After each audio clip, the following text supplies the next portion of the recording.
Facial pain. Letter of referral. Dear Dr.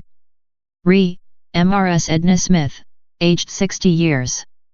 Many thanks for seeing this woman who complains of having a chronic pain in the right side of her face for the last 6 weeks. The pain comes and goes and is not relieved by simple analgesia. She has no significant past medical history apart from mild chronic obstructive pulmonary disease due to smoking, now 5 to 10 cigarettes daily. Physical examination and routine blood tests are normal. I would be grateful for your help in diagnosis and management. Yours sincerely. Introduction. The clinical history is the most important tool in reaching a diagnosis for the cause of facial pain. Physical examination and investigations will often be normal. There are several causes of intermittent facial pain, but although the symptoms can be distressing, it is usually possible to improve matters if the correct diagnosis is made. Constant facial pain is less common and often harder to treat than intermittent pain. History of the presenting problem. Firstly, it is important to characterize the pain. Then you must identify the presence of any associated features that may give clues to the underlying diagnosis. Ask the patient to describe the pain as fully as possible and then, if not already volunteered, inquire specifically about the following. Where do you feel the pain? Is it intermittent or constant? Intermittent. Trigeminal neuralgia. Cluster headache. Giant cell arteritis. Costin syndrome. Constant. Postherpetic neuralgia. Atypical facial pain. Tolosa-Hunt syndrome. How long have you had it for? Does anything make the pain better or worse? As you obtain the answers to these questions, consider the diagnoses shown below. Trigeminal neuralgia. A unilateral lancinating sharp pain that lasts for seconds, affecting the lower jaw and upper lip and set off by touch, chewing, or talking. Postherpetic neuralgia. The constant unilateral burning sensation, with occasional lancinating pains, comes on after herpes zoster ophthalmicus in 10% of cases. This usually affects the upper face, especially the eyebrow. Cluster headache. An episodic deep boring pain situated on or around one eye. Giant cell arteritis. A diagnosis that should be considered in any patient over 60 years of age with recent onset headache or facial pain. It may cause diffuse unilateral or bilateral headache, although the patient may concentrate on the symptom of temporal tenderness. Costin syndrome. Severe pain over the temporomandibular joint when eating. Atypical facial pain. Described as a continuous unbearable pain, usually maxillary, and either unilateral or bilateral.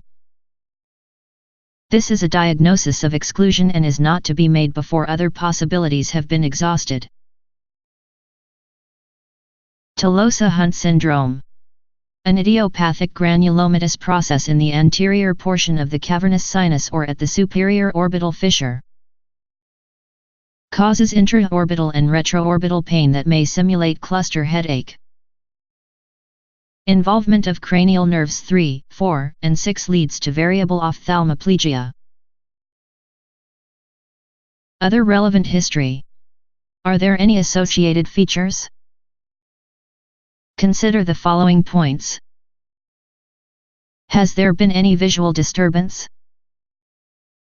This, together with jaw claudication, is an important clue to the diagnosis of giant cell arteritis, as is the presence of constitutional symptoms. Has an eye gone red? Primary angle closure glaucoma often causes an intermittently painful red eye, but it may cause non-specific headaches. In milder, less acute cases colored halos seen around lights may be the main diagnostic clue. Is there painful ophthalmoplegia? This would suggest ophthalmoplegic migraine, less likely to occur de novo at this age, or Tolosa-Hunt syndrome. Has there been a rash or any spots? Postherpetic neuralgia will have been preceded by herpes zoster ophthalmicus. Cluster headache has a number of associated features. Has there been discharge or bleeding from the nose? These would suggest a sinus problem in this context. If facial pain is associated with signs or symptoms suggestive of cerebral ischemia, then look very closely for ipsilateral Horner's syndrome, as there may have been a carotid artery dissection. Paget's disease affecting the skull base may result in symptoms similar to trigeminal neuralgia. Atypical facial pain is said to be associated with depressive symptoms, but this may be a feature of any chronic pain syndrome. Plan for investigation and management. You should explain to the patient that you would normally examine her face, throat, head, and neck to confirm that there are no abnormalities as stated in the letter from her GP. Investigations.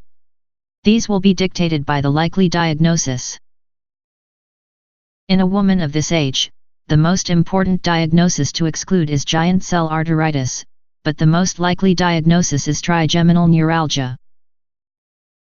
In general, if a confident clinical diagnosis cannot be made, the following tests or advice should be obtained. Inflammatory markers, CRP and ESR. It is best to check these yourself since they may not be part of the GP's routine blood tests. If they are normal, then the diagnosis of giant cell arteritis can be excluded with almost complete certainty.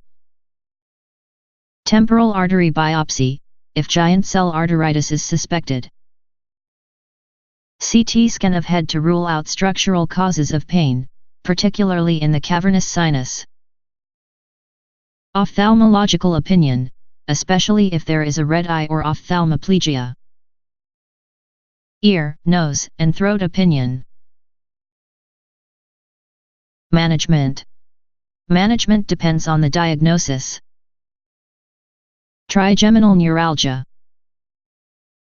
Postherpetic neuralgia, amitriptyline provides relief in 50% of cases. Other useful drugs include gabapentin and pregabalin. Topical capsaicin cream may help. Transcutaneous electrical nerve stimulation, TENS, relieves pain in some patients. Giant cell arteritis, the response to steroids is characteristic and often dramatic. Cluster headache. Atypical facial pain, there may be a limited response to amitriptyline, the dose of which may need to be titrated up according to response. Costin's syndrome, surgical correction of bite may be required. Tolosa-Hunt syndrome, usually responds to treatment with steroids. Most cases of facial pain can be appropriately managed as an outpatient. Patients should be reviewed with the results of investigations as they become available, and GPS must be informed of any new treatment that is to be prescribed, particularly high-dose steroids, so that regular monitoring for potential side effects can be arranged. NB. Action must be taken on the same day in patients with suspected giant cell arteritis. The results of inflammatory markers should be checked and, if raised, steroids started immediately. If a temporal artery biopsy is planned, it should not delay the initiation of steroids but should be arranged within 3 weeks of starting treatment to have the best chance of detecting any inflammation. A negative biopsy does not exclude the diagnosis since the inflammation can occur as skip lesions with normal tissue in between.